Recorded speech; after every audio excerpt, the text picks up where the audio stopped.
को सही ठहराकर राहुल गांधी किस लोकतांत्रिक व्यवस्था की वकालत कर रहे हैं? अनुजात्रे साहब, इसका जवाब दीजिए।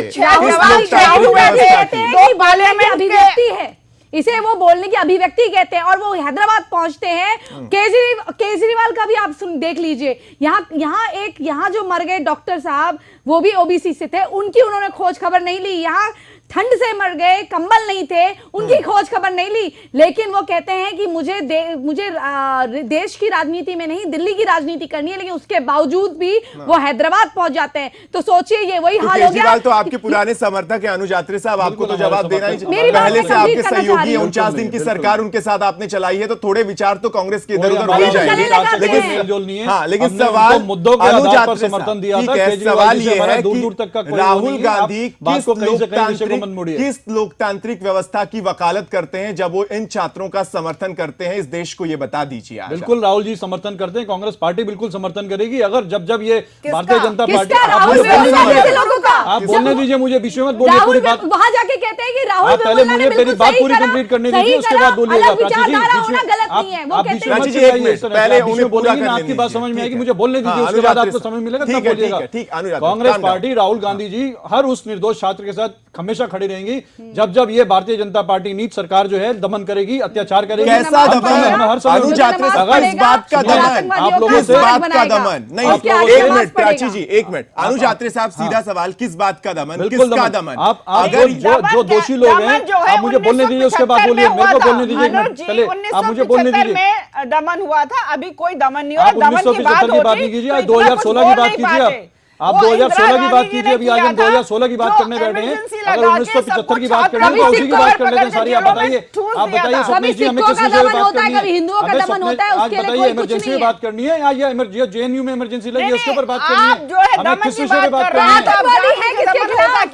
अनुजात्रे साहब, आज आप दमन की व्याख्या बता दीजिए। राहुल गांधी ने कहा कि जो लोग दमन करते हैं वो लोकतंत्र के विरोध में है। तो 1975 में क्या हुआ था? क्या वो खुद ही इंदिरा गांधी की इमरजेंसी को गलत ठहरा रहे हैं? बांग्लादेशियों को दे देते हैं। बात नहीं समझ में आ रही। आप लोग तीनों लोग बैठ करके ये डिबेट हम किस विषय पे कर रहे हैं? क्या हम आज इमरजेंसी पे करने बैठे हैं? तो हम इसलिए क्योंकि दमन, जब आप आपने दमन कहा, मुद्दा वही है, मुद्दा वही है। दमन का जब आप प्रयोग करेंगे तब इमरजेंसी की याद आपको दिलाई जाएगी, आपको ये बताया जाएगा कि सबसे ज्यादा दमन का इस्तेमाल आपने किया है। आतंकवादी, इसलिए आपसे ये सवाल पूछा जा रहा है। सवाल है, जवाब दीजिए। माना कि आपके पास आज जवाब देने के लिए ज्यादा कुछ नहीं है, बोलिए। आपकी जवाब नहीं है, तो बताइए,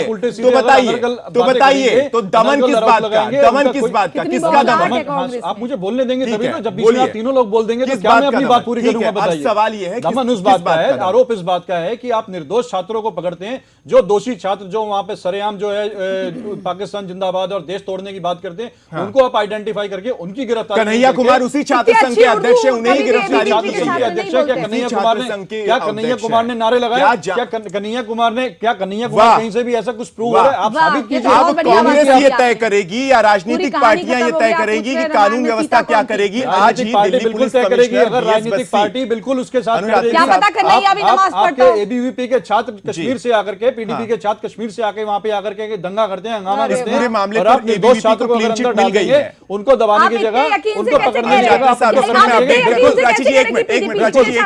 अनुजात्रे साहब, आपको अपडेट कर दूं कि Delhi police commissioner BS Bassi ने एबीवीपी के जो छात्र थे जेएनयू के मामले में उन्हें क्लीन चिट दे दी गई है। इस मामले में उन्हें क्लीन चिट, सरकार के दिल्ली पुलिस सिस्टम में केंद्र सरकार के अधीन है। जिस प्रकार से ऊपर से उनको आदेश आएगा, उनकी मजबूरी है उनको बोलना, ये स्टेटमेंट देना उनकी मजबूरी है। जब आप सरकार में थे तो आप दिल्ली पुलिस का इस्तेमाल करते थे अपने लिए ना? इसका मतलब ये सरकार बिल्कुल सब सरकारी मशीनरी का राजनीतिक उपयोग कर रही है। अनिला जी, जवाब दीजिए, क्या आप इस्तेमाल कर रही है? क्या आप दिल्ली पुलिस कमिश्नर का इस्तेमाल कर रहे हैं? सीधा एक गंभीर आरोप लगाया जा रहा है कि आप लोग मुझसे सवाल तो पूछ रहे हैं, आपने मुझसे सवाल पूछा दमन का, लेकिन दमन जो है बीजेपी की ओर से हो रहा है, दिल्ली पुलिस का इस्तेमाल केंद्र की सरकार कर रही है। देखिए, दिल्ली पुलिस का इस्तेमाल नहीं होता, पुलिस जो है अपना कार्य करती है। इनकी पार्टी थी तब भी वो अपना काम कर रही थी, और आज एनडीए की सरकार है तब भी वो अपना काम कर रही थी। इस प्रकार से प्रशासन को, कोई भी प्रशासन हो, उसको कटघरे में ना खड़ा करें तो बेहतर होगा। 10 साल का अनुज जी शांत रहिए, कार्रवाई नहीं हुई है। क्यों ये जब से 2 साल से भारतीय जनता पार्टी की सरकार बनी है, को लेकर आप जो इतने सेंटिमेंटल हो रहे हैं, वो दूसरा राहुल वेमुला बन जाए। दोषी है कि नहीं है, इसके लिए आप जो हमारी न्याय प्रणाली है उस पर छोड़ दीजिए। आप क्यों इतना विचलित हो रहे हैं? कहीं आपको नहीं खड़ा करा हुआ है, कहीं ऐसा नहीं कि आप ही ने खड़ा करा हुआ है। न्याय प्रणाली पे विश्वास नहीं है। आप कैसे कह रहे हैं? आप कौन होते हैं किसी को जिम्मेदार और निर्दोष ठहराने वाला? डालेगी तो कांग्रेस पार्टी चुप बैठने वाली नहीं है। बिल्कुल मत बैठिए। अगर वो निर्दोष साबित हो जाते हैं और इनको फिर कैसे भी मालूम तो क्या आप है? जांच ही नहीं होने देंगे? अनुजाति साहब, आप जांच ही नहीं होने जैसे देंगे? पार्लियामेंट में अनुजाति न्याय साहब, प्रणाली- आप जांच ही नहीं होने पीछे देंगे। सरता रहे और जैसे- न्यायपालिका आप जैसे जांच ही नहीं होने पार्लियामेंट देंगे। नहीं चलने अनुजाति देंगे, वैसे साहब, ही आप ये जांच ही बोल नहीं होने देंगे। इसका मतलब हाँ, ये बिल्कुल हुआ सही कि कह रहे आप हैं, जांच वैसे ही नहीं जांच होने भी नहीं होने देंगे। देंगे। आप ये आवाज उठाएंगे और आप सीताराम येचुरी के साथ वहां पर जेएनयू के कैंपस में पहुंच जाएंगे। आप ये कहेंगे कि ये गिरफ्तारी जो है ये गलत है। इसका मतलब आगे जांच ही ना हो, कन्हैया कुमार को रिलीज कर दिया जाए, गृह मंत्री रिलीज कर दें। क्यों नहीं पकड़ रहे? आपको उनको कैसे मालूम वो जो निर्दोष कश्मीरी है? छात्र आकर के एबीवीपी के छात्रों ने आकर के वहां पे जिनके खिलाफ स्टिंग अरे ऑपरेशन आप हुआ, कैसे- स्टिंग सामने आने वाला है, वो एबीवीपी के छात्र थे जिन लोगों ने यहाँ पे हंगामा किया, जिन लोगों ने जी, देश विरोधी जांच नारे। का विषय ये है। भारतीय जनता पार्टी की जांच का साजिश है। विषय है। ये भारतीय आप जनता इसको पार्टी की कराई हुई साजिश है। ये साजिश हो। छोड़ दीजिए। ये भारतीय जनता पार्टी और इनकी कश्मीर के अनिला जी, अब मेरा एक सवाल आपसे भी है। एनडीए सरकार है केंद्र में, ठीक केवल है। भारतीय जनता पार्टी नहीं है। आप अपने फैक्ट्स को करेक्ट करिए। और मैं दोबारा ये कहूंगी कि कौन दोषी है या कौन निर्दोष है, ये जांच का विषय है। इसको आप प्रशासन पे और न्याय प्रणाली पे छोड़ शासन दीजिए। प्रशासन ठीक पे है। ऐसे नहीं छोड़ा जा सकता कि आप उठा के सुनिए, निर्दोष को जेल में डाल दें। अगर न्याय ठीक ये है। कहता अनिला जी, है- अब मेरा सवाल आपसे, ये- अनुजाति साहब, ये एक कैरियर स्टूडेंट अनुजाति जो साहब, है, एक मिनट, एक ये मिनट। छात्र जो है उसका निर्दोष कैरियर है, तबाह फिर कर भी दें उसको और जेल उसके में बाद डाला वो जाता है। काम करेगा तो मैं करियर आपको बनेगा क्या? appreciate वैसे करूंगी। भी तो आप वो आवाज जांच उठाइए। करके मरेगा ही।